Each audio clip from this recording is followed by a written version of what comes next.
Hello, listeners. Yamina here. Welcome to the Dr. GPCR podcast. Before we dive into this episode, we are thrilled to announce that our ecosystem is growing and are delighted to count Domain Therapeutics, GPCR Therapeutics, Design Pharmaceuticals, and Montana Molecular as our ecosystem partners.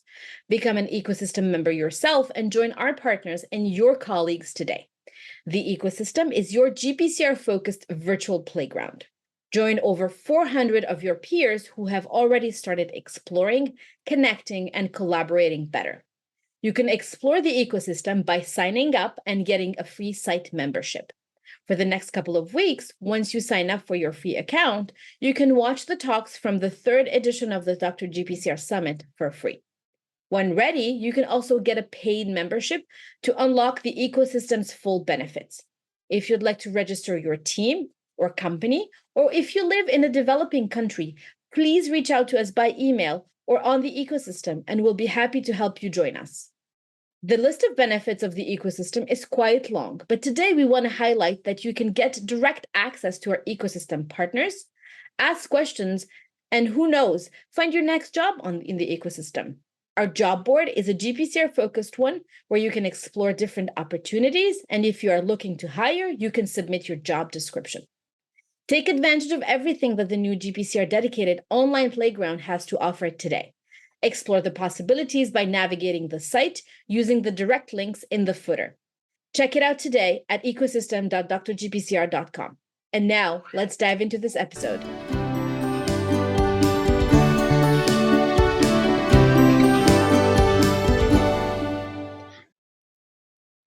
Hello, everyone. This is Yamina from Dr. GPCR, and today I am delighted to have with me Dr.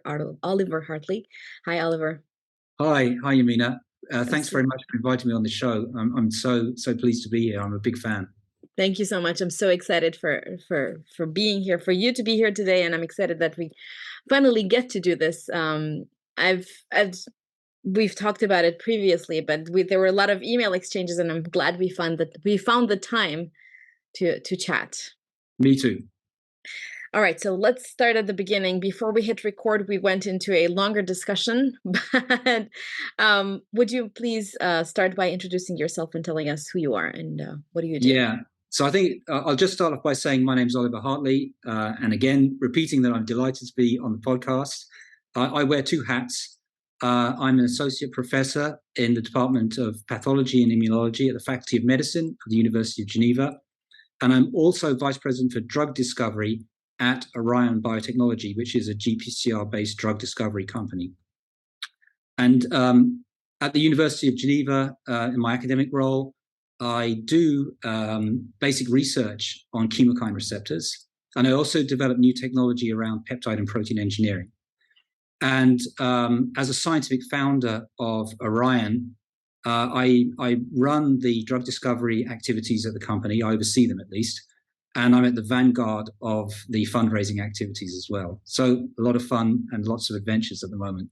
Wow, multiple hats that you're wearing. I didn't want to introduce you with all those hats. I really wanted you to tell us about those, because there is a lot of questions that come into mind as to how did you get all those hats. But perhaps let's start at the beginning. What's your story as a scientist? How did you get to the University of Geneva? Well, that's a really interesting question. And I thought it's one of the parts of the podcast when I listen to other people that I like the most. And so when I was preparing for this one, I made some notes, and it actually, brought back some memories for me. But I guess I should start by saying I come from a small town, medium-sized town on the east coast of England in the United Kingdom called Ipswich. Not very well known for very much at all, except for the soccer team. And even then, the soccer team's not very good. So it's a good place to come from, but not such a great place to go to. That's what they say about Ipswich. But I was one of these kids who always did well at school. And so I know you've had guests on the podcast who've said, I struggled at school, others which had a more of an easy time. I had a really easy time at school. I loved learning. I still do. And I was quite good across the board. So I was good at science, but I liked creative activities. I liked reading. I like writing. I like just about everything. And towards the end of high school, when it was time to specialize, because that's what we do in the UK, you have a more limited number of subjects. To be perfectly honest, I had a hard choice because I wasn't really sure if I wanted to go into science or not, because I was interested in so many things. But it was a pragmatic choice because I was thinking, well, science is an area where I could do something which is really interesting, but I can, have myself more chance of having a stable career. That shows you how little I knew about science back then, compared to trying to be some kind of an artist or a writer. I thought I wouldn't mind being a writer or a musician or an artist. I was interested in all those things. And then when I was doing this time at school, I got picked up by a UK government scheme called Index, and Index stands for Industrial Experience.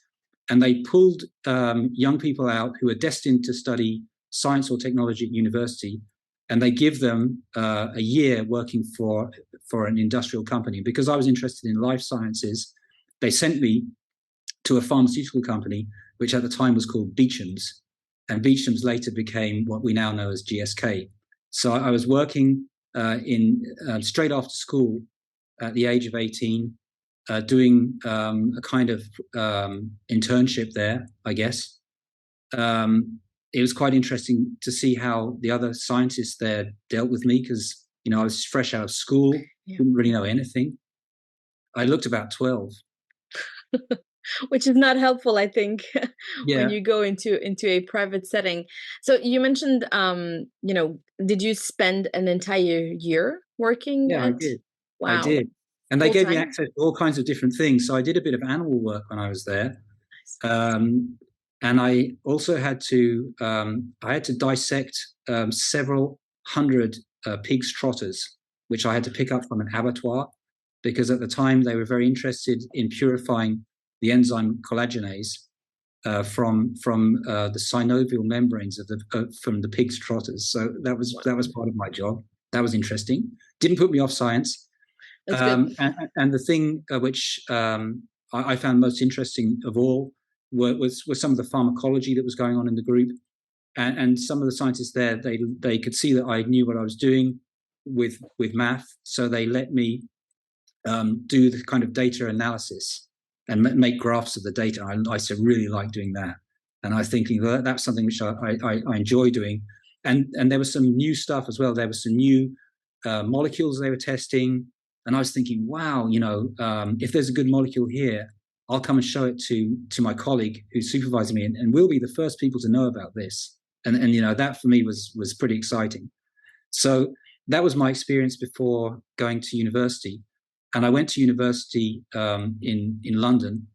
And to be honest, if you come from a small or medium-sized town in England, then especially in the south, that's where you want to go. For me, it was the absolute dream to be living in London, walking the streets, and that was the way to get there. And just before we started recording, you were saying kind of the same thing about New York City yourself. Yeah, exactly. And it was for my postdoc, but I think it was the best 5 years of my life, because of the city, because of the environment, because of Rockefeller, where I was, and it was unforgettable. It is still. I think I just think about it. The first 3 weeks, I was dizzy because of all the noise and all the excitement. You go in there, it's like you spend your life in a plane. When you're in a plane, there's a background noise.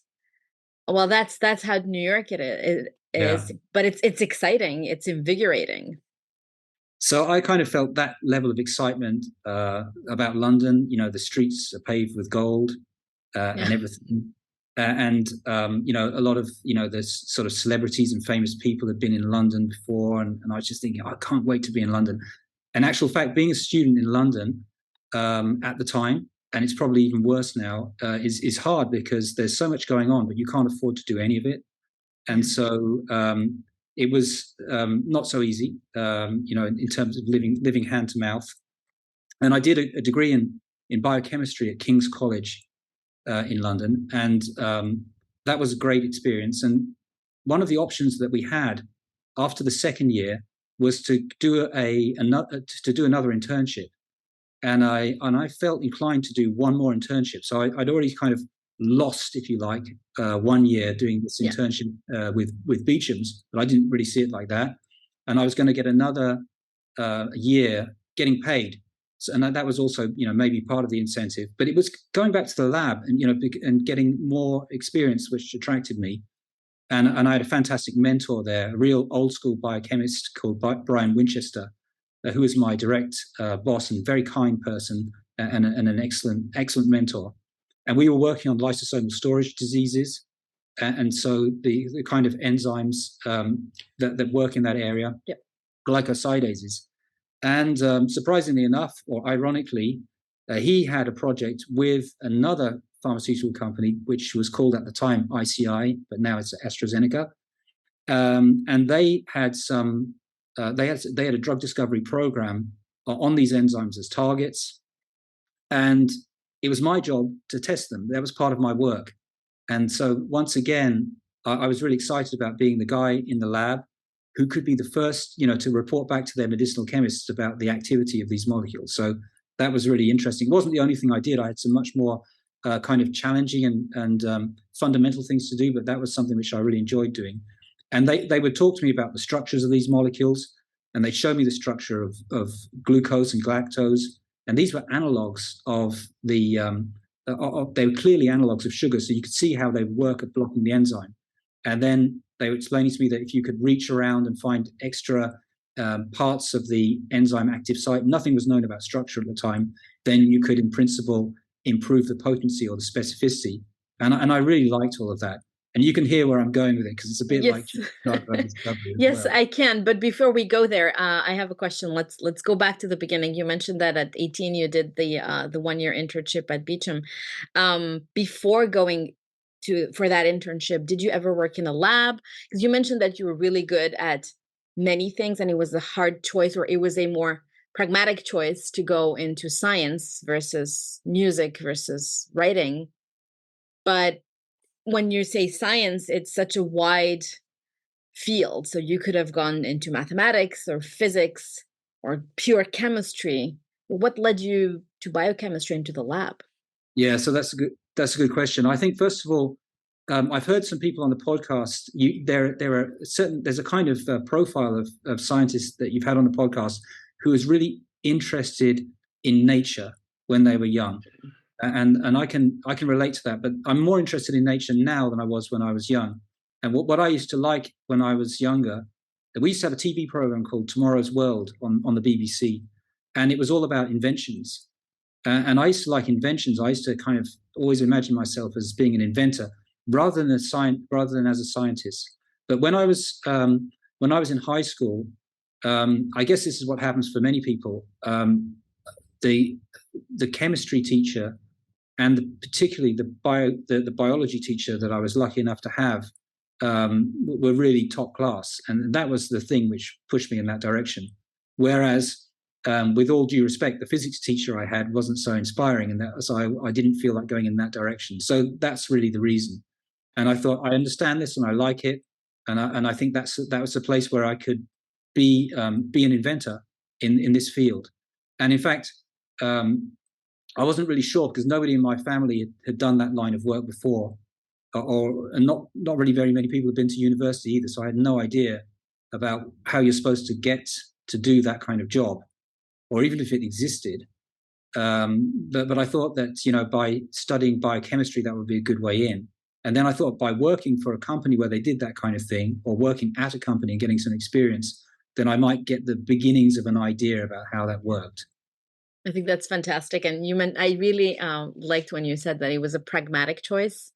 And it's interesting because I haven't had the same sense. So, for example, I speak 5 languages, and people have been asking me, why don't you become a translator, or, do something like that. And in my mind, or,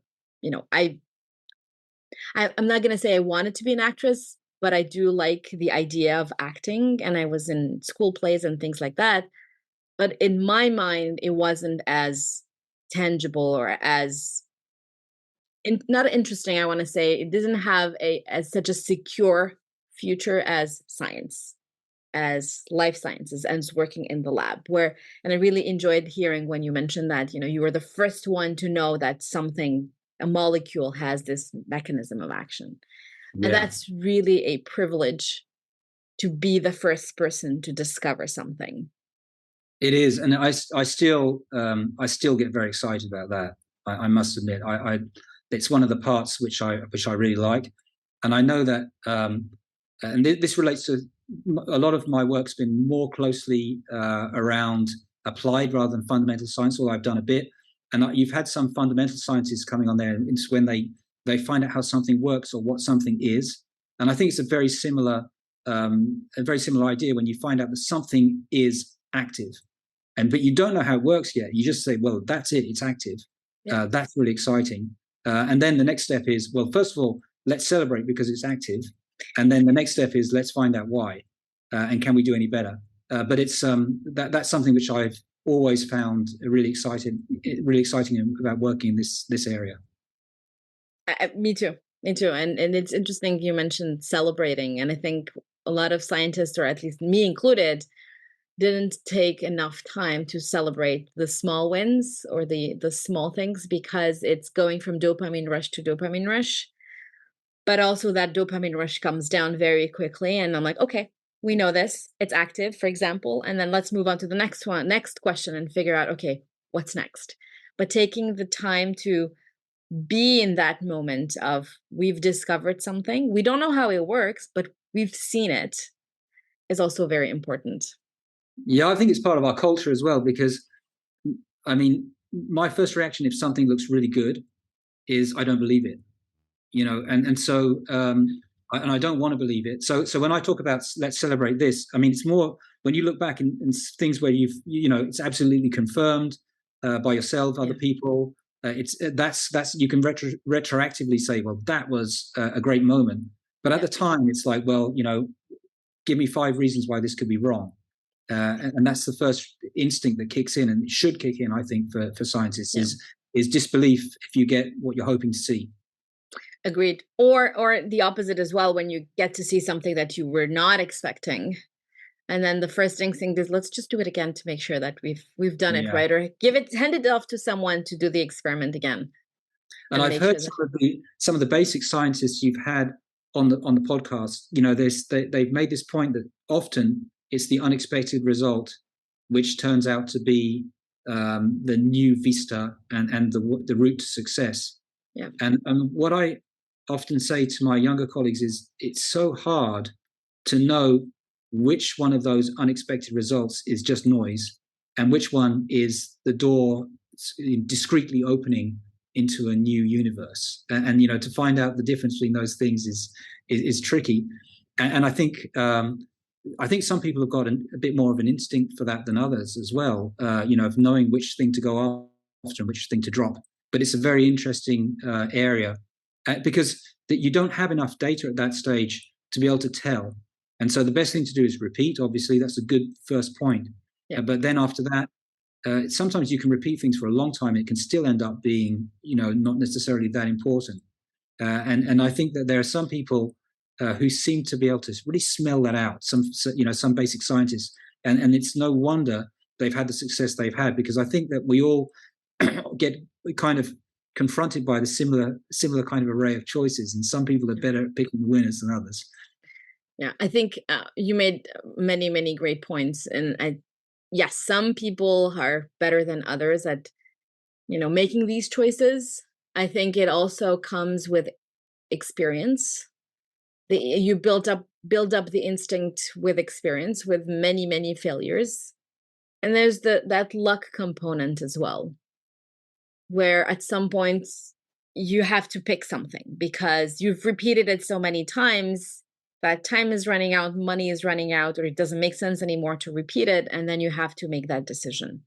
And I think students or trainees should always consider the time that it takes them to repeat something, and does it make sense? And sometimes you have to make a decision without having all the answers.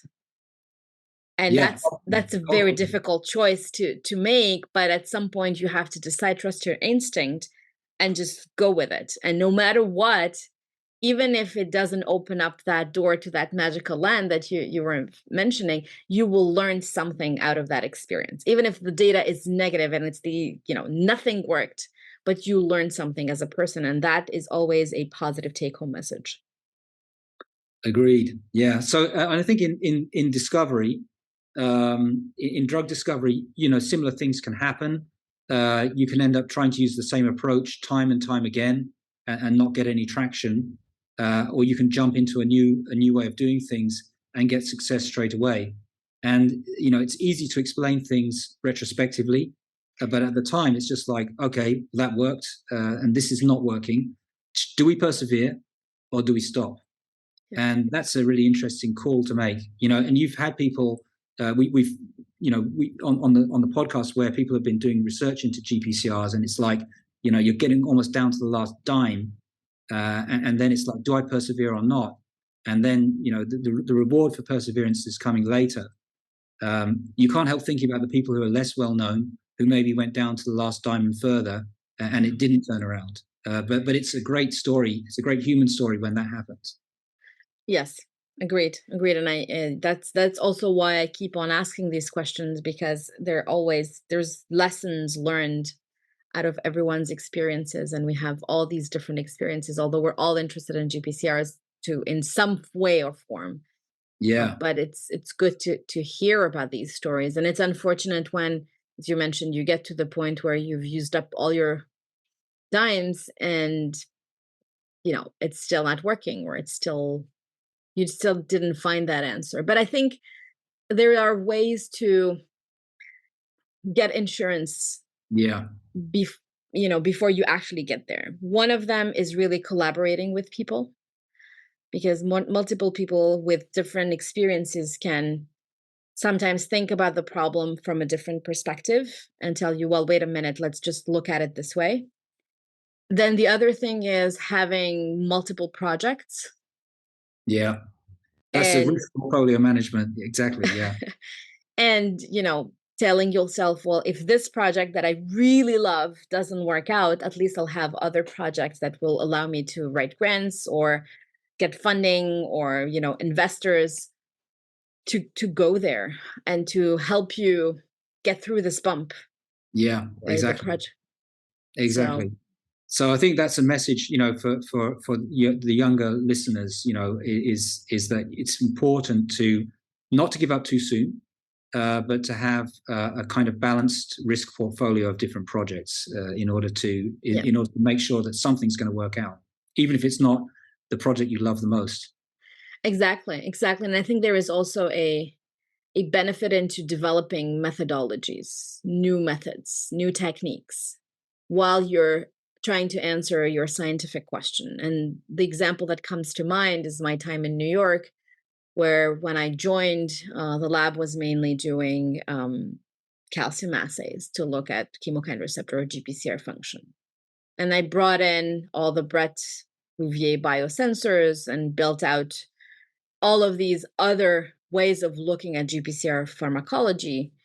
And that ended up into one paper from me and Tom. We were just the two authors on that paper. But beyond that, it established a new methodology in the lab, which resulted in other publications. I got to collaborate with people within the lab and outside the lab. So we have a science signaling paper that came out based on some experiments that I set up. Actually, it was we're on. I think we were on it. We're on that paper We're together. on that paper now. I'm just talking. I was going to mention you, and I was like, wait a minute. We're on that paper. Yeah. Where I got to test those chemokines, which was Exactly. amazing. It also allowed me to meet another PhD student at Rockefeller, and a year prior, she sent out an email. We had this internal kind of email board, and she was looking for help with some chemotaxis assays. And I sat down with her and I said, well, you're missing BSA in your system.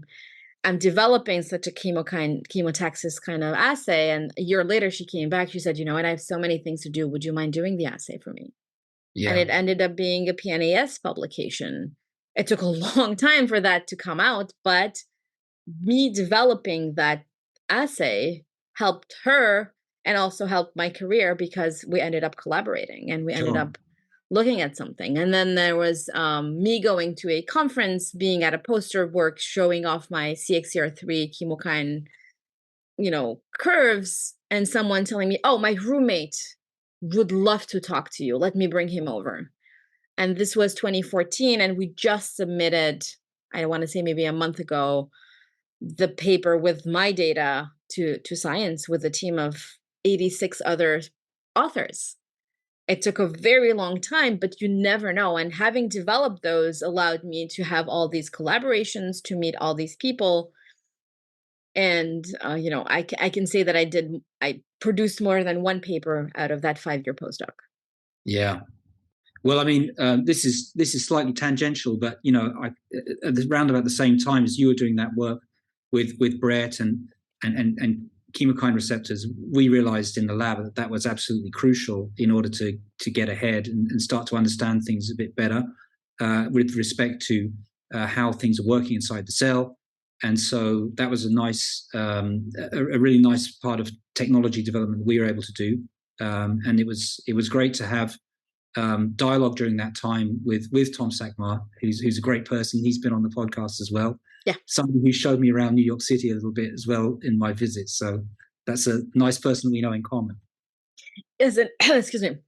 The interesting thing is that you came to visit Tom's lab while I was in Tom's lab, and I remember your talk, and I also remember the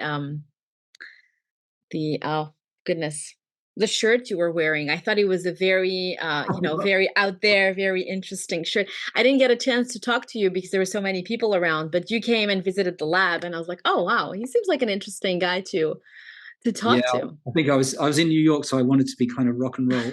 Well, you were rock and rolling. So interesting, because last time we spoke offline, you had mentioned that we actually have other people in common from a different life. That's right. So just say that. It's a small world. It's a small world. So I mean, if I were to pick up the story from Please. where we were talking about this, initial part of drug discovery, I finished off my my final year at King's College, and we had a course called Protein Structure and Design. And we had optional courses, so not everybody took it, but that was an option I wanted to take, and it was by far the course option that I enjoyed the most. And one of the jobs we had to do to get credit for the course was to do a kind of a journal club-like presentation of a review paper. So it wasn't super difficult to do that, but we had to break it down and explain it. And the paper I was given was by Cesar Milstein and Greg Winter. Mm-hmm. And it was about making an artificial immune system in vitro. And I could not believe it. I mean, I was absolutely fascinated by the idea that was possible, and all of the different opportunities for further work that would come as a consequence if this technology were possible. And at the time, I didn't really understand the literature that much because I was an undergraduate, but Greg Winter had published some of his first very, very groundbreaking papers showing the first steps of antibody engineering, that this would be possible. And so that was this idea that protein engineering could be used to make magic bullet drugs, which would do things that other drugs couldn't do, was something which really influenced me very strongly. And then going back to rock and roll, at the time I was doing a lot of music as well in London, and I was in a band, and we were playing live in bars 2 or 3 times a week, which was good. It helped to pay the rent, and also, I was excited about how that was developing, and I thought, well, maybe I could give this sort of second string to my career a real go. So after I graduated, I decided to take a year off, and dedicate myself 100% to music, and try to get a record deal. And do some recordings and all that kind of stuff. And it's not worth a very long digression, this part, because it didn't work out.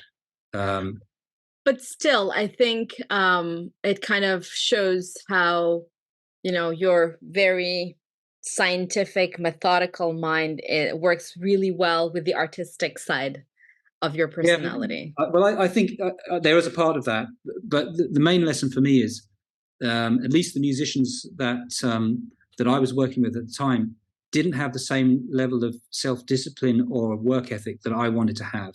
Mm-hmm. And so it wasn't happening fast enough for me. Yeah. And and maybe I wasn't kind of maybe because I was halfway thinking about a career in science, I wasn't dedicated enough as well. That could have been possible. But after around 6 months of this year off, I decided that I needed to abandon ship, and I went back to stay with my grandparents at the time, and they were very, very supportive and understanding and non-judgmental about what I've been doing. And they said, well, what is it that you could do to go back to what you were doing before that you would really enjoy? Because I was saying, oh, well, a lot of this science, university wasn't as good as I thought it would be. You promised me if I went to university, it would be fantastic, but it's not true. And except for this course that I did. So then it was like, well, what was this course about? Explain. And I explained that there was this about this technology. And then they said, well, why don't you try to work with him then?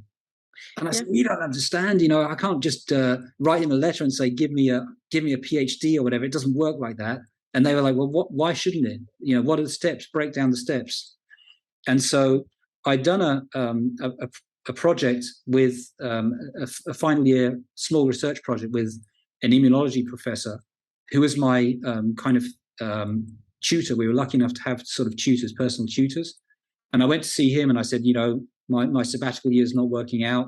I was thinking about, getting back on the righteous path of science, but I want to work with Greg Winter. What can I do? How to get to Greg Winter?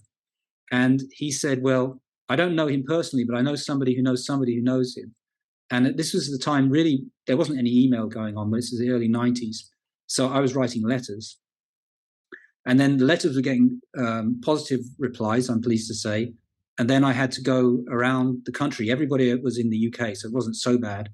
And I'd go and meet somebody, and I'd have an interview with them, and I'd get a warm introduction to the next person along the chain until I reached the man himself. And he agreed to meet me.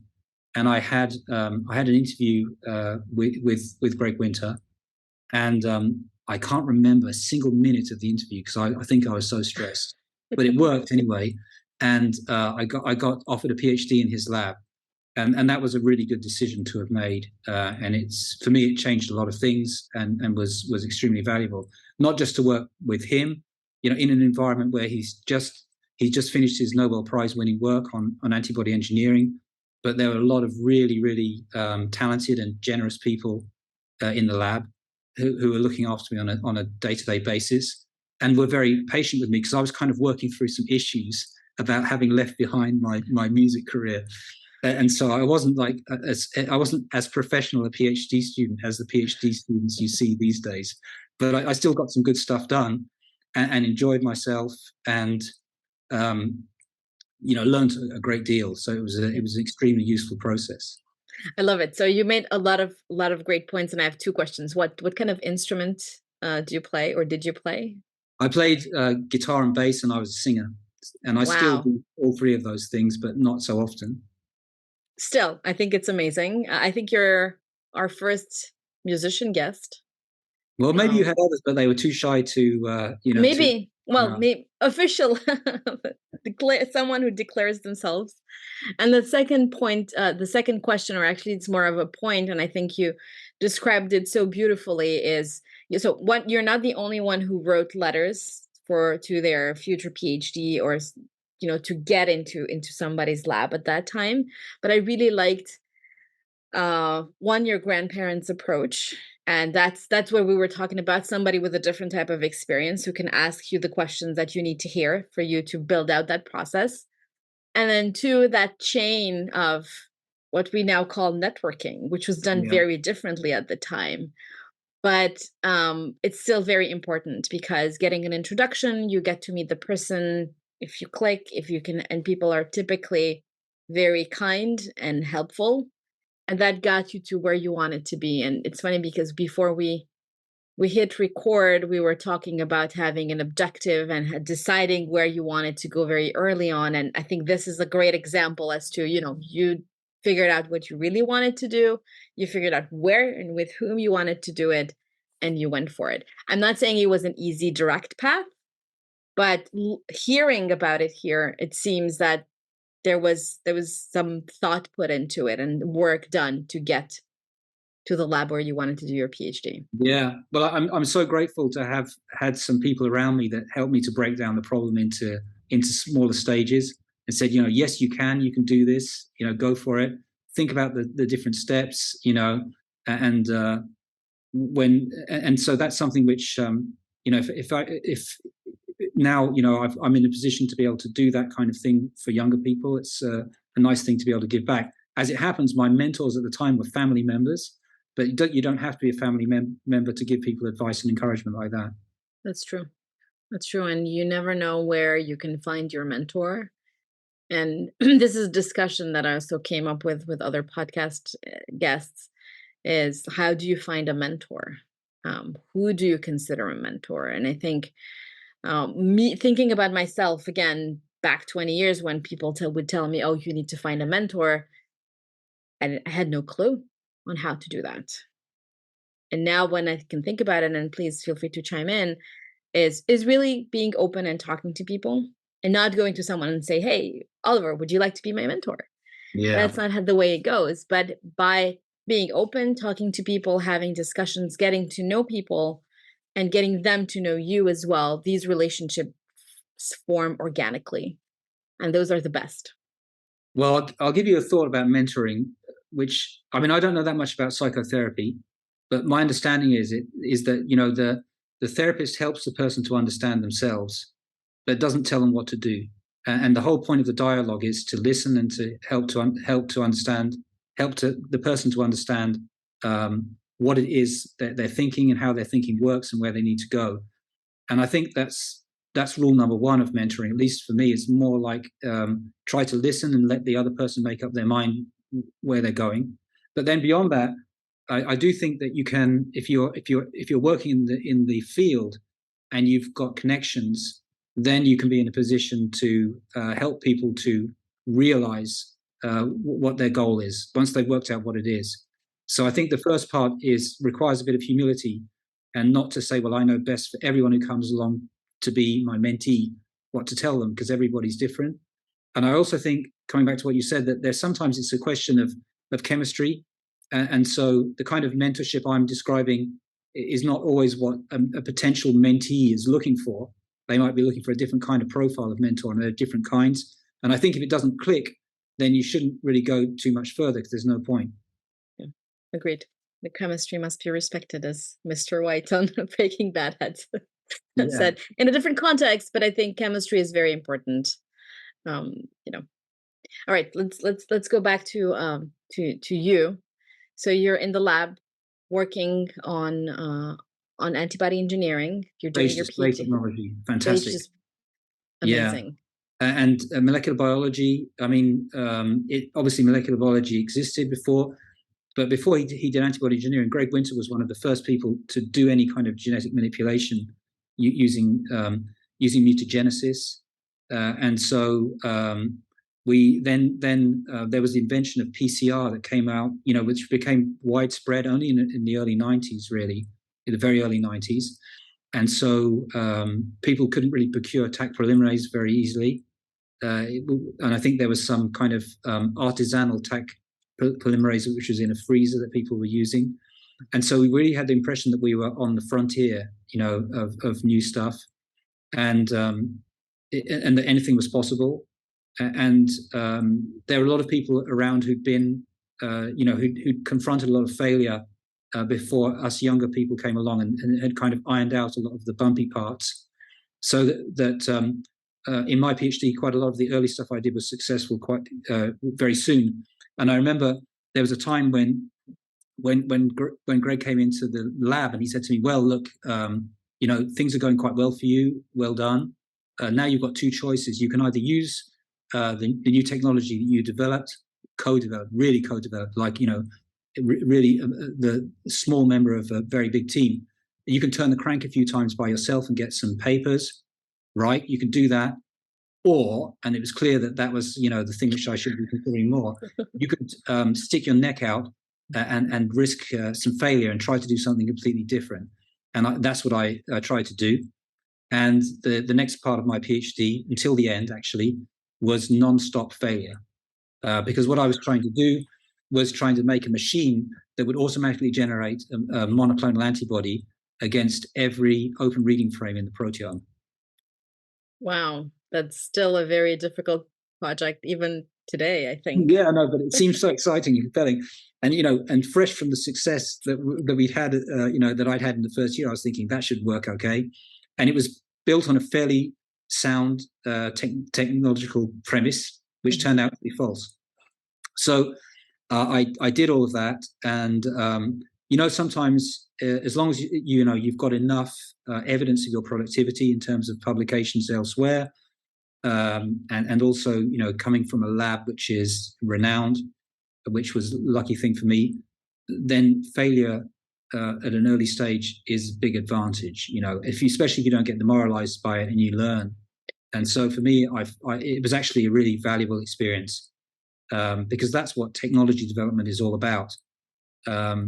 So I mean, I'm still lucky enough to be in contact with Greg Winter. He's the chairman of the scientific advisory board of Orion. So we have meetings about technology, and he's somebody who's very direct, and doesn't mince his words. And when we talk about new ideas, he says, well, this is typically a 1 in 50 idea. So I've seen 50 ideas like that on paper. They look fine, but in practice, that you get a lot of attrition. And so I learned that. So I learned some of that the hard way, but also that generally speaking, you can learn something useful through the process of failure if you're open-minded about why it's going wrong. And that ended up being extremely useful to me in the next stages. But I've got to tell you something. Yes, please. No, actually, I should let you. I should let you come in first, because that's me monologuing. So oh, not a problem at all. Actually, the one question I had is, how did you handle the failure? Well, this actually does relate to the next point I was going to make. So I had a buddy in the lab, a Swiss guy, and he was a postdoc, and he and I were thick as thieves, and we used to we used to work together in the lab a lot. And his name is Igor Fish, and Igor and I would go to eat dinner and have and drink some wine, and that's how failure was processed. I think it's a nice way to process it. So there was a lot and listen to music as well, loud music, and that go and see a band. That was how we processed the failure. And and I think the culture in the lab, because there were probably about 30 people in the lab, and almost everybody was dealing with failure in the same way. So everybody was pretty friendly. There wasn't too much rivalry, and people just accept that's part of life. Get on with it. Time to bounce back. So that was how we dealt with it. But Igor introduced me to the lady who became my wife. Wow. So Igor has a very special place. That's correct. He does. He probably is not listening to the podcast, but if you're listening, Igor, thanks very much for that. So his cousin came over, and she stayed with him for a while, and then we ended up having a relationship. And the problem was that she was from Switzerland as well, from Geneva, and so then after the summer finished, autumn came and she went back again. Well, I think that also explains why you are at the University of Geneva. There we've come to the point. That was the point I was going to make. So, I think that I want to ask you, because on the podcast I can ask you questions as well. So, how's your personal life intersected with your career? That's a great question. Okay, so you mentioned how you were coping with failure. I was in a lab where I did my master's and my PhD, and I was in Nicolas de Vecchier's lab, the other person we have in common. And you've met Nicolas before. I even ended up in his lab. And we had a great lab culture where failure was also coped with, or I want to say maybe celebrated, by going out with coworkers to eat and drink, or we would go into each other's homes and cook and drink and talk about everything that didn't work out in the lab, and then the next day go back and start all over again. But for a very long time, it's funny because I used to be in the lab, spend the entire week, Monday to Friday, very rarely worked on the weekends. But Monday to Friday after work was the time where we would just go out with colleagues, and it would typically either our little group in the lab, or there were 3 other labs on the 6th floor at the Saint Justine Hospital. And sometimes people would poke their head in and say, "Coffee or drinks tonight?"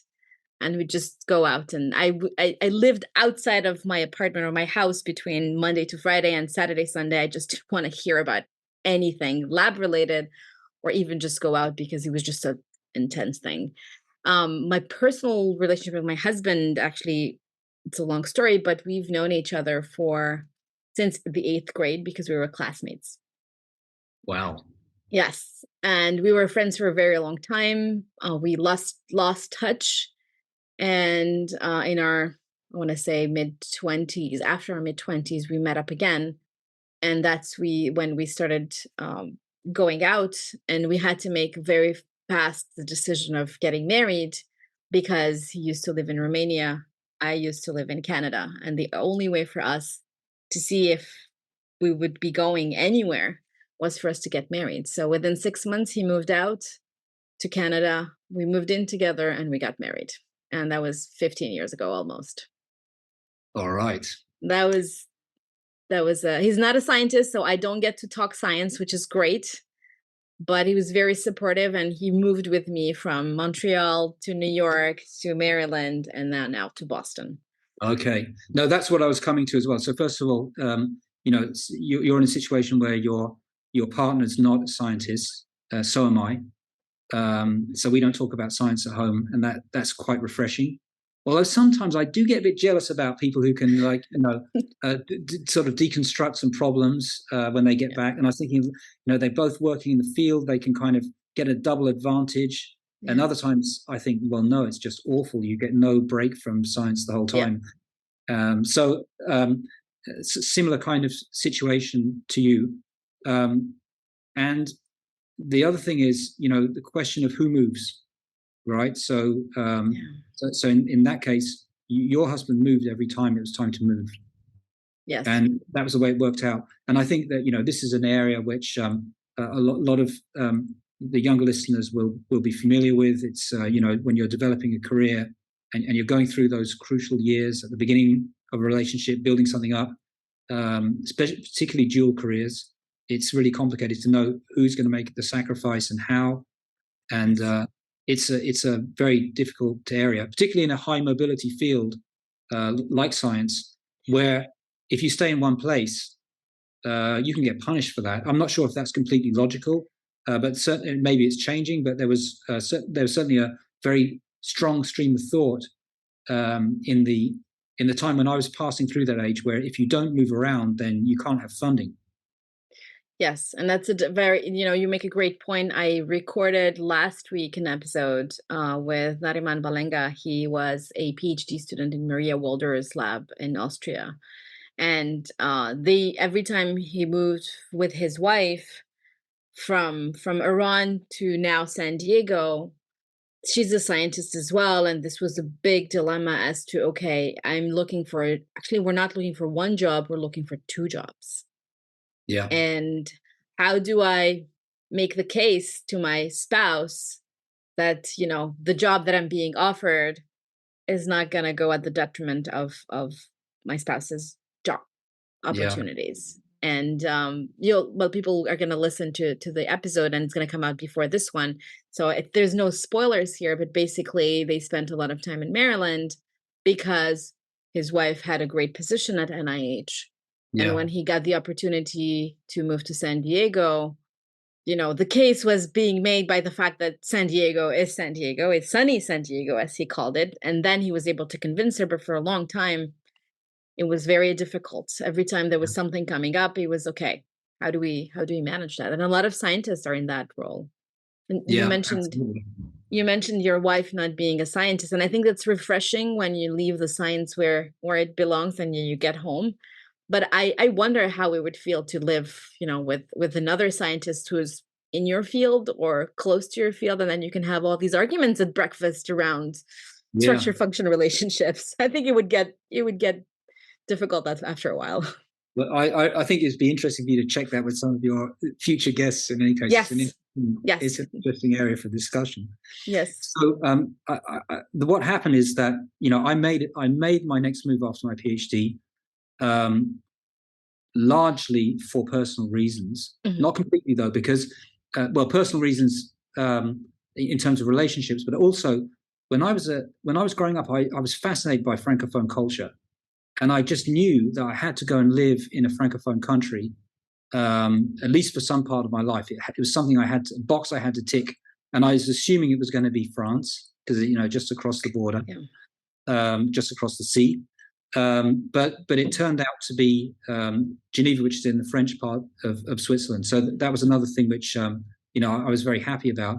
And the other thing was there was a great opportunity because at the time Glaxo had a research institute in Geneva, and it was fantastic because there wasn't any. It was quite blue skies, so people could do kind of the research they wanted to. People in the institute were publishing a lot. It was called the Institute for Molecular Biology. And I think it was created, to try to make sure that they didn't lose some of the molecular biology technology which was emerging. So there was a bit of, emphasis on molecular biology there. And they knew that I had some background in phage display technology, so they could give it a try, at least to try to understand what it was at the time. So that was my way in. And then after I was there for 6 months, they announced that they were, Glaxo, the company, was leaving Geneva and making everybody redundant. Oh, or almost everybody redundant. I mean, it was some of the higher position people got relocated, but a lot of people were made redundant, especially the lowly postdoctoral fellows like myself. So I was just told, go back to the UK. It's finished here. And I didn't want to, right, for obvious reasons. Yeah.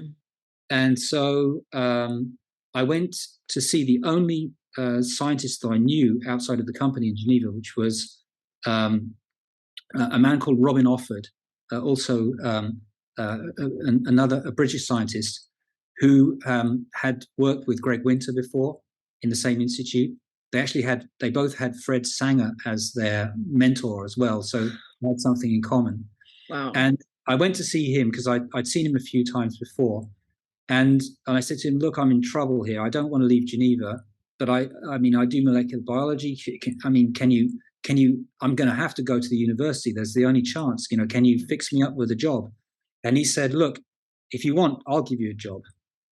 If you trust me, I'll trust you. And so I didn't have a single day unemployed. And I moved straight into his lab.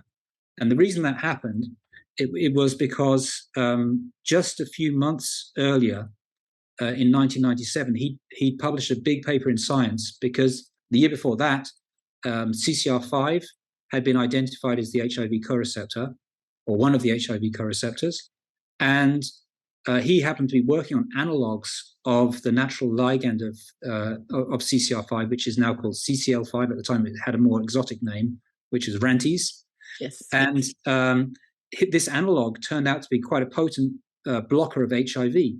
And so at the time, it's hard for the younger people to imagine this, but HIV was such a threat and so important that any news about HIV would make not just a paper in Science or Nature, but it would be on the news. And so there was a big sort of media frenzy about this discovery, which was made, as part of a big team, including the group of Marc Alison in Paris, where Klaus Heveker was working at the time. Yeah. And as a consequence, he got funding to pursue this work. And he said, I need somebody like you to try to push this forward. And so he said, but there's a condition, no molecular biology. You're going to have to do synthetic peptide chemistry, because that's what we do here.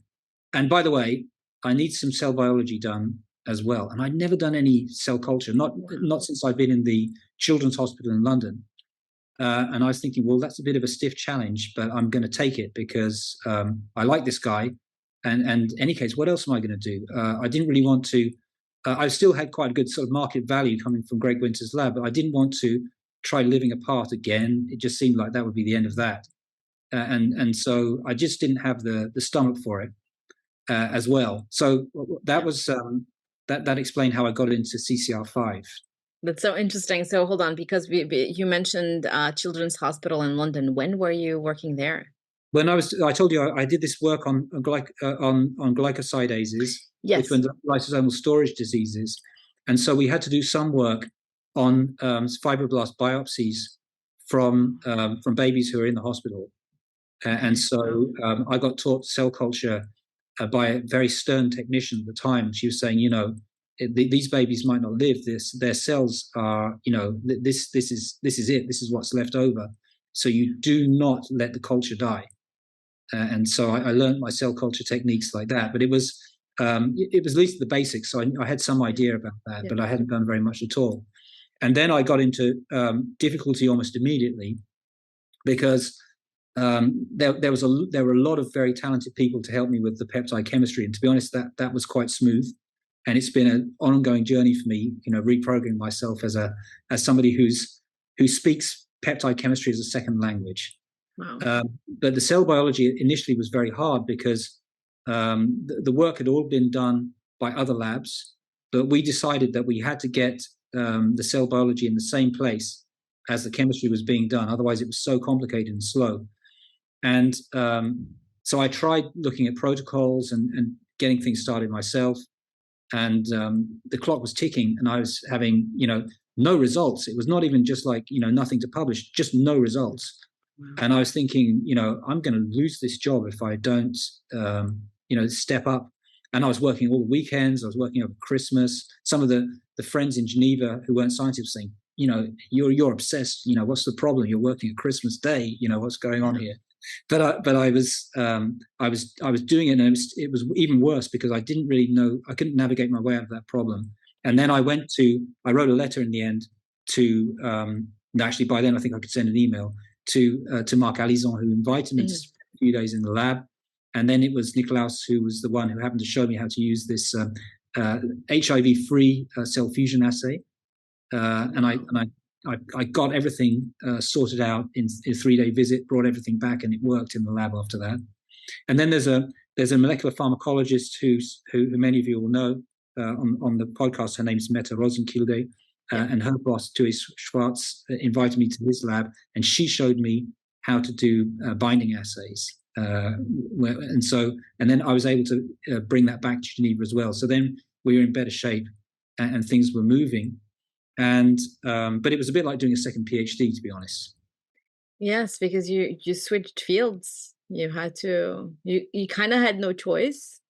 And I think it was a great choice. And it's interesting that you mentioned Nikolaus showing you the tissue culture part. He's the one who also taught me how to do tissue culture.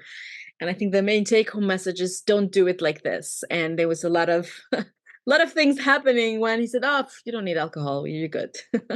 Yeah. He never got anything contaminated, but it was a very interesting experience. And he's also the one who, showed me how to do PCR and the Hunkel method for mutagenesis, which was a very interesting experience. It's such a small world. I can't believe. It is a small world, and I'm still very grateful to those two people because otherwise I think I would have ended up crashing my career in some way. Not completely. I'd have probably had to go back into industry, but I wanted to be a decision maker. And in order to do that, to get leadership, you've got to, go forward a bit. And I'm pleased that, at the time there was no low cost flights. So, I had to go to Copenhagen on an expensive flight. The boss he let me go.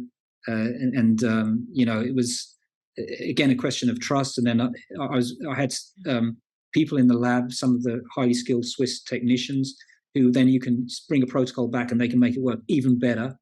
And so we were very lucky like that.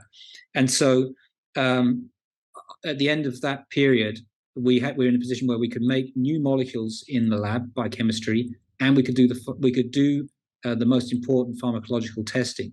So now it starts sounding like drug discovery projects again. And I got a wonderful moment where we found an analog which was really many more times potent than the one which was in this science paper from 97.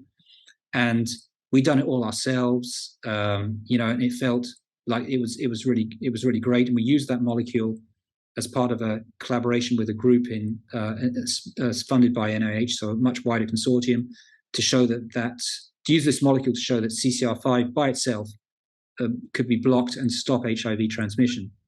And that was it was a very controversial matter at the time. And so we were able to settle it with this molecule. And also the molecule represented a new drug candidate for HIV therapy and prevention, because at the time we were a few years away from from Maravroc being licensed. It was being developed, but it hadn't been licensed. So there was a lot of excitement around there, and that certainly gave my academic career an urgent boost that it needed. So interesting. You're talking about CCR5 and its role as an HIV co-receptor and the work that you've been doing. Did you at that point realize or think about the fact that CCR5 is a GPCR, or the thought was it's an HIV-1 co-receptor and we need to find a way to block it somehow? You know what? That's a great question, because I must admit, coming from the phage display world, I just thought, well, it's another molecular target that we should purify and then get a high affinity binder against that. And one of the things that I understood quite quickly is that the molecular pharmacology people weren't using purified receptors to do binding assays. And there was a reason for it. And it was related to, conformational instability of purified receptors, which is still a big thing today, It is. And so then I remember this was before we had kids, and we were on holiday, and I was lying down on the beach thinking about work, but not in a bad way, in a kind of good way. And I was thinking, wow, GPCRs, I mean, that means that there's these transmembrane helices and they can move against each other. It's like, I don't know, the springs on a bed or something like that. You can get many different conformations. It was a very naive way of thinking about it. It's not the way they move at all. And I was thinking, or it's like, you don't just, it's a bit like a piano in the sense that there are several places you can press on the receptor and you can get different notes. You can get a chord out of the receptor and not just one note. So this, which is, a kind of naive way of describing different signaling outputs that can come out of GPCRs. And I was dreaming about all of this. And I remember, talking in a very kind of simple way to members of my family, not scientists, about this, how excited I was about working with the GPCR, because it was so much more interesting and complex than the other molecular targets that we've been mainly working on using the antibody technology. Yeah. Wow. And what made you shift from the HIV world to the GPCR world? We've talked about this a little bit before we hit record. Yeah. Well, I mean, I'm mindful of the time, and I was thinking your listeners probably don't want to hear the whole segue of what happened in between the two. So what I think I'd like to do is maybe just say one thing. After this big paper in Science, we thought we were going to get money from the government, for example, the US government or the Gates Foundation, or one of these big funders who were very interested in HIV research. And the feedback we got was that this was a molecule that would cost too much to produce, because it was a chemically synthesized molecule. Okay. And also it had agonist activity, and that could cause complications. You just want to block the receptor. You don't want to do anything else. So I remember I was at an HIV conference, and one of the top people in the field, somebody I respect a lot, he came up to me and said, nice job for that paper in Science, but it's finished for you. You should stop. He probably used more colorful language than that. We're gonna keep it as cordial as possible. No, but it was well meant as well. Advice to a younger person. Yeah. I was like, no way. And so I had this idea that by using phage display on the receptor, that it might be possible to find a combination of natural amino acids that would do the same job as the chemical modification we put at the end of the receptor. Yeah. And I got a little bit of funding to do that. And the idea was that we obviously wouldn't use purified receptors. We would work on the whole living cells. And nobody had really done phage display like that before on living cells. And using not antibodies, but a library of variants of a chemokine. Yep. And Greg Winter would have said, well, that's one of these ideas, 1 out of 50 that almost never works. And for once, it worked first time. So the first time I was developing this in collaboration with a colleague in Paris called Guy Gorochov, who'd also been in Greg Winter's lab, and it worked first time. And then what happened is we got more resources for us to take over the project in Geneva, and in the space of just over a year, we got the molecule that was just as good as this one that had been published before that nobody liked, because it was chemically synthesized and because it had an agonist activity, and this one was fully recombinant and it had no signaling activity at all. Wow. And I remember the day we got that result, I felt like I was standing in front of a fruit machine, and then 1 7 had come up, and then another 7 had come up, and then you're just watching the last roll spin, and it comes in as 7 as well. And that was a great moment. And so then that was the beginning of a huge parenthesis, in a sense, in my career, because we just thought that it would be possible to give this molecule to a developer in the non-profit sector. Yep. And they take it on and they just do everything for it, and we get some kudos for it. But then somebody else would do the work of doing clinical development. But it transpired that nobody was willing to do that job because it was considered to be too early for the very big funders to pick up. And so we created, Robin Offord and myself, a non-profit foundation to work like a biotech company and to do the development on non-profit money. So we did the same job as a biotech company, where we did the preclinical development that took this molecule out of the lab through to the clinic, and we nearly made it. And it was all done on non-profit funding, because the for-profit funders that would be helpful in normal circumstances could see that our main clients, which in developing countries, couldn't afford to buy. So it didn't make sense as an investment opportunity. And so this work we did with the Mintaka Foundation, where I was the chief scientific officer. We did the whole of the preclinical development. So the safety, the manufacturing, the formulation, all of this, and it was nearly all funded by competitive grants from the Wellcome Trust. So we're very grateful to them for having supported it. And the Wellcome Trust also had this idea that they wanted us to keep to maintain the intellectual property for these molecules, and which is not like a non-negligible cost as they go through national phase. But they did say, look, we fund these kind of projects up until a certain time, but then it's finished. You've got to find a partner to go forward. And in the end, the fact that we'd maintained the intellectual property meant that out of the blue in 2017, when a company came and was interested in the molecule as a CCR5 inhibitor, it was still an interesting thing for the company to buy because it had the IP protected. And so the molecule and its purpose as a CCR5 blocker was purchased by Orion Biotechnology. And that's how I began my relationship with Orion. That's the connection. And that's the connection. I'd love to tell you more about the experiences with trying to put together a non-profit biotech company, because that was an extremely interesting thing to have done. But that could be maybe for another time. We should schedule an episode just to hear about that, because I think it's something that, well, I'm interested in hearing more, but I think a lot of people would be interested in hearing more about, thinking of biotech and nonprofit in one. They're not very easy natural bedfellows. No, it's I think of it as kind of oil and water. Yeah, but you can still there's some interesting things to be done. And we I'd say that our mission was successful.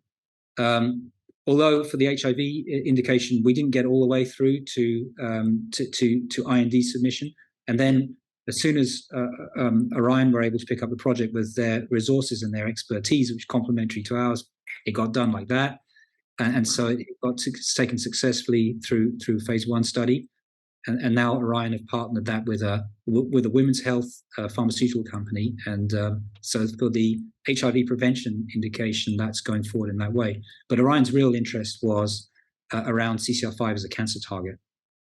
Wow. Still, I think looking at it from your perspective, from your career's perspective, you got to do basic science related to a usefulness or a use case, and also you got to learn from how to build a company, and also how to think about going into clinic and doing all of these studies, um other, which is an addition, or this is an extra. I'm having trouble expressing myself this morning, I apologize for that. From an academic professor's perspective, it's not something that everybody gets to do and everybody gets to learn, and I think that's an addition, that's a plus that you really got to experience through that. Well, I have to say that I did sail quite close to the wind with my, in terms of my academic role and the amount of time I was putting into that work. A few times, things were a bit tricky, but it was worth it, and it was certainly a very valuable experience to get, and a great mission to have been on as well personally. Yeah. And then, of course, just to link back from CCR5 to GPCRs, the last thing I wanted to say was that once we finished talking about a molecule to block CCR5 and its potential use in cancer, which is Orion's kind of focus in terms of its lead asset, it became apparent that all the technology that we developed to try and solve problems for CCR5 could be applicable to other GPCRs.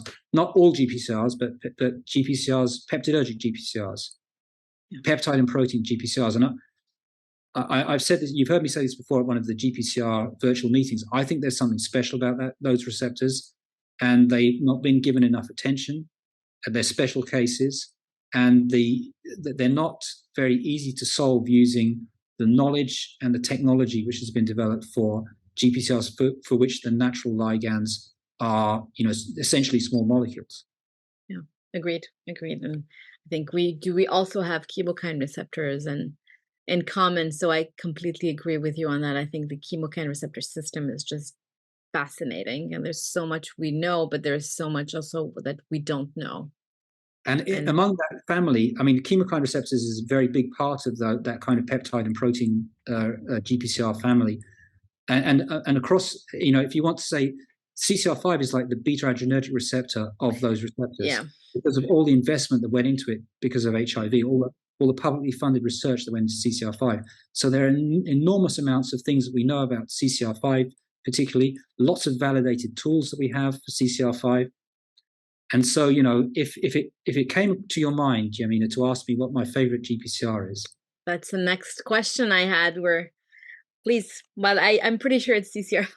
It has to be CCR5. I mean, some of the students I've had in the lab said, "Oh my God, when are you going to stop on CCR5?" Because it's been going on for a long time. But in fact, it's the gift that keeps on giving. There's lots of things still to learn about CCR5 in terms of basic science, which is what we do in the academic part of our work.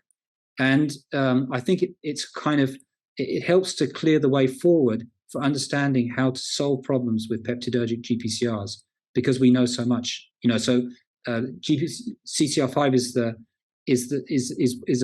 GPCR for which we have a natural ligand, antagonist and agonist as a structure. So that helps you to understand the activation mechanism. There's all sorts of benefits around there. I could go on and on, and that's so. I still think there's a lot to do with CCR5 as a model receptor, and I still think it's an interesting drug target. It is an interesting drug target, and it's you had mentioned that CCR5 is the beta 2 adrenergic receptor of the peptidonergic receptor family, and I do remember that every time I had to set up an assay, CCR5 was the control, because you knew that it would work. And I also remember back in the day when we started looking at beta arrestin recruitment, and so in Nicolas's lab, we collaborated very closely with Michelle's lab, and the constructs were coming down from the hill, because Michelle's lab was at the top of the hill and our lab was at the bottom of the hill. And I used to go up the hill, bring on DNA and test things. And I remember that to do the beta arrestin recruitment initially to CXCR4, which is the other HIV co-receptor, they had replaced its C terminus with CCR5 C terminus because the assay was much more robust. Interesting. Yeah. So CCR5 is the rock star of Yeah, that's it. rock star system. It's the celebrity of the chemokine receptors. See, that's Yes. look at Yeah. it. Yeah, and but more seriously, I think that there's a lot of things that need to be understood around chemokine receptors, and I'd make that a bit broader to peptide and protein GPCRs. For example, how does the receptor get the ligand off during desensitization? That's not clear. It doesn't come off with pH, and so that's something which we're very interested in the lab. And then secondly, we know that GPCRs, and it's fabulous to be able to see this now, or begin to see it, have this kind of canonical activation mechanism. But you still have to, when you've got a strange ligand, you have to find the way to kind of plug into that system. And so the question is, how do these more complex, larger ligands manage to get the receptor into a position where it's ready to get into a canonically activated situation, and how does that movement work? And I think that's absolutely fascinating as well. And that's another area that we're very interested in the lab. So you mentioned, and I don't want to get away too far from GPCRs, but at the beginning you mentioned that you're wearing all these multiple hats, and the common denominator is GPCRs. But how do you manage, to wear all those hats? Well, I think that's really now. I mean, with respect to the Mintaka Foundation, I've been obliged to put that into a kind of hiatus. So made sure that so Mintaka's now is in a position that it can be reactivated. But I need to now spend some time, developing what I started. In between working in the lab, if I'm working on a peptidergic receptor, notably CCR5 or other chemokine receptors, I'm doing basic science, which is going to inform my work doing drug discovery on the same family of receptors. And then if I'm doing drug discovery on those receptors, I may generate tools and have, kind of priority access to those tools, which would enable me to modulate the receptor. So there's a kind of a synergy between being able to do basic research on a receptor family and discovery on the receptor family. So the way I manage things is to try to make sure that there's quite a tight coordination between my area of interest in both ways. And so that's how it works. But I won't pretend that I'm having a super easy lifestyle at the moment. I mean, it's I have to work a lot of hours in order to be able to wear those hats properly. And so, it's a pretty intense time of life. Great. I mean, I can only imagine having all of these moving parts, and you were mentioning the types of projects that you're working on in the lab, and that's why I wanted to kind of know, okay, do you work on something completely different from a biotech perspective, or is there an intersection? There is, and that's important. I think it means that you can be more efficient with your resources if there's some overlap between the goals. Fantastic. We talked a bit about advice to junior scientists. We've talked a little bit about aha moments as well, although we didn't define them that way. Let's take one and then move on to the next. Any other advice for junior scientists? I mean, so many of your previous guests have said the right thing already. I think is about you have to really enjoy what you're doing because it's going to be hard. And I think nearly everybody has said that, and all I can say it again. And if you're in any doubt about what to do the thing you find most interesting. So that, and then in terms of career structure, I'm not the right person to ask because, as we were saying before we started recording, I don't feel like I haven't been running to a blueprint. I've just been trying to respond to opportunities as they arrive. Before we hit record, I told you I kind of did the same thing, and I don't know if I don't want to go back and say, okay, can we start at the beginning? So I would do things differently. I think everything I've done led me to today. Could I had thought about things sooner? Could I had, gotten more information or get better organized? Perhaps. But I think it's never too late to stop like you did and take, the 6 months off to play in a band. And then, regroup. It's never too late. Well, I think it would be harder for me to stop and start playing in a band now at this stage of my career. I was in Well, yes, because you found what actually excites you more than playing in a band. I still fantasize about it. You know, you never know. Maybe one day you'll feel like, you know, you've done everything that you wanted to do in science and play in a band. Yeah. And I think What the else? other thing is that we find outlets for what we want to do, what we wish we could have done. So this is what you're doing with me is certainly not acting because you're being real, but you're projecting yourself and you're using some of those skills. What do you mean? I'm not sure I understand. You said before that you would have been interested in being an actress. Yes. And this is a kind of way of not quite being an actress, but being involved in communication and Yes, and agreed. I always liked to present. I always liked to be on a stage. Although I have to say that my thesis defense was the worst time of my life ever. I was so stressed out that 20 minutes into my presentation, I had to stop, apologize, and start from the beginning. And I told myself, I felt really, really bad about it for a long time. And then I told myself, you know what? Unless you're telling this story, recording it like I'm doing right now, it's not gonna say it so on the actual paper that yeah, says PhD. But at the same time, when I try and think about, for example, my thesis defense, I really enjoyed the Q&A part because I got to express myself differently. I got to say, I don't know, or I got to say, well, we did it this way because reason XYZ, but if I were to go back and do it again, I would do it that way. And I think it all goes back to this communication part. And I really, everything that I've done in science and beyond before led me to creating this podcast. I feel invigorated when I do these interviews, even though they're sometimes at 6 a.m., which is not the case today. But I love it. I just love it. I get to know people. You know, we yeah. get to develop friendships. And I think you've heard from many people in the field that it's very much appreciated. People wouldn't necessarily. It's rupture. It's disruptive innovation because if you'd have asked people in advance if the field needed a Dr. GPCR podcast, I don't think many people would have said, "Oh yes, we need that." But then now it's here. I think a lot of people can see the unexpected benefits. From my perspective, it's an easy way to get in to understand what people are interested in and to see what's going on in the field. And then to kind of humanize the scientists who are doing the work is really is the thing which makes me keep coming back even more than anything else. I really enjoy that part. Thank you. And it's interesting you mentioned if I would have asked, I did ask people if they were interested to join me on my podcast. So I sent out about 20 emails in the beginning before even recording anything. I explained why I wanted to do this, and I invited those 20 people on the podcast. 90% of them, 95% of them responded. 75% said, sure, why not? Some said, well, I don't even know what a podcast is, or, oh, no, thank you, I can read the paper.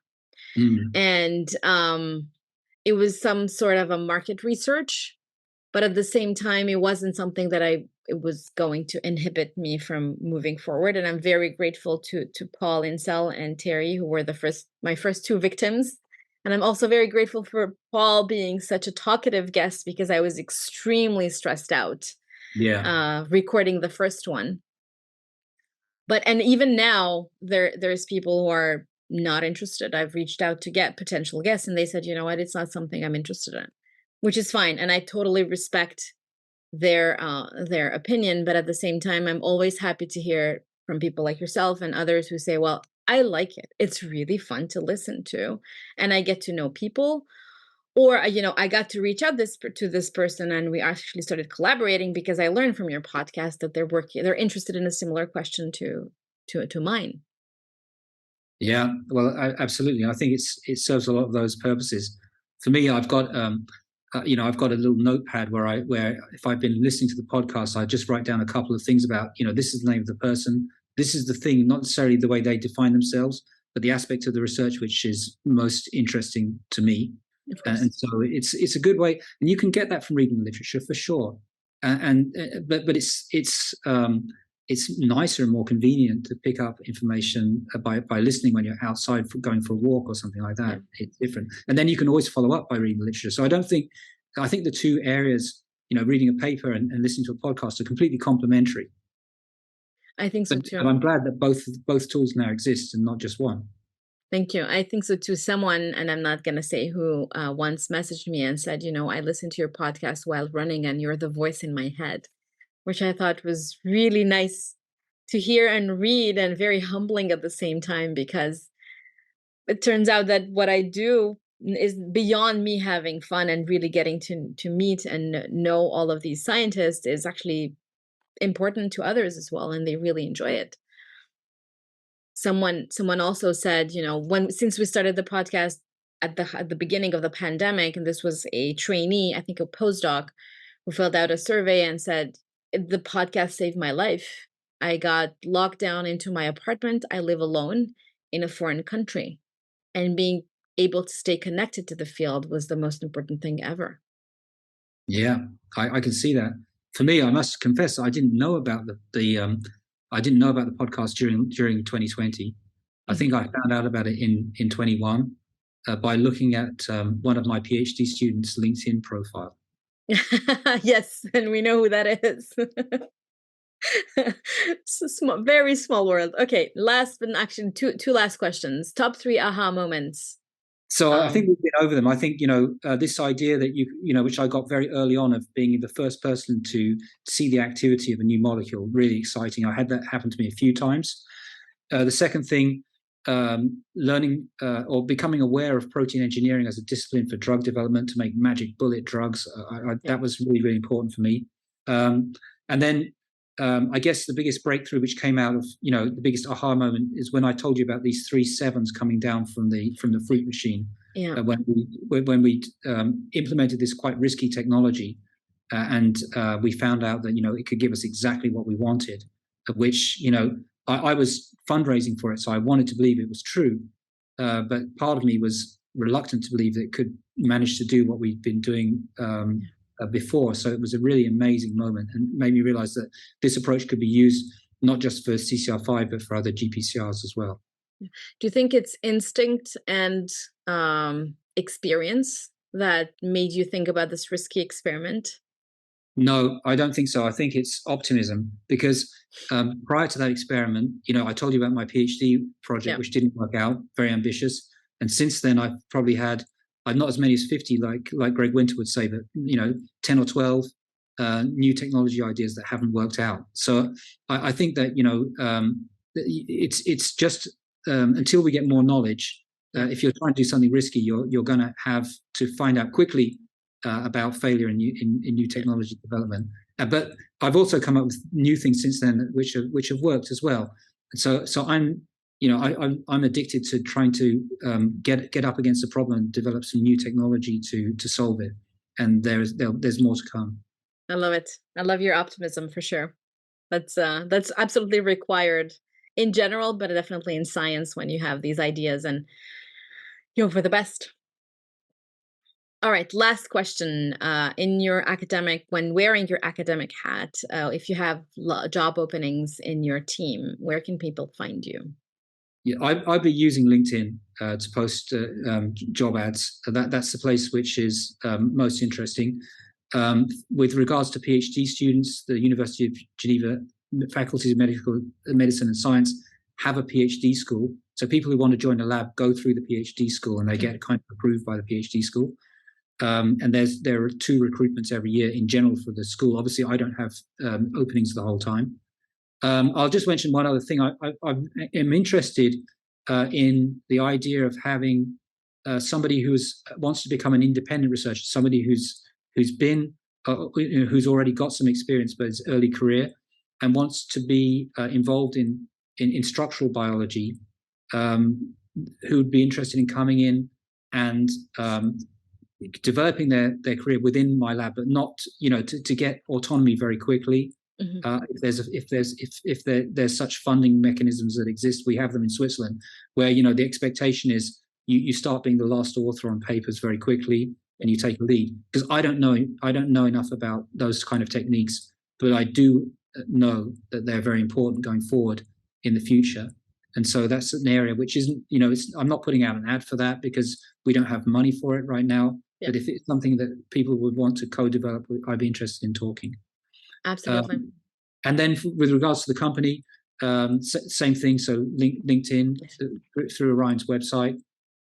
Obviously, being a biotech company for more senior positions, we're using headhunters as well. So it's that's the way things are working there. Fantastic. Thank you so much, Oliver, for your time today. Thanks very much for inviting me on. I really enjoyed it. Thank you so much. Don't go anywhere. Thank you for joining us and listening to this Dr. GPCR podcast episode. I'd like to thank our guest, our ecosystem partners for their support, namely Domain Therapeutics, GPCR Therapeutics, Design Pharmaceuticals, and Montana Molecular. Thank you to our Dr. GPCR team as well, Attila Forrest, Ines Pinero, and our newest Dr. GPCR proteges, Montserrat Avila Zozoya and Nipuna Wirasinga. Welcome to the team, Monse and Nipuna. Please subscribe to the Dr. GPCR newsletter, find us on YouTube, and if you like our podcast, leave us a 5-star review on Apple Podcasts. You can also leave us a testimonial at drgpcr.com/testimonials. Another way to support us is to share your favorite Dr. GPCR program with your network and colleagues. Email us with any question and suggestions at hello@drgpcr.com. Until next time, stay safe, and we'll see you in the ecosystem.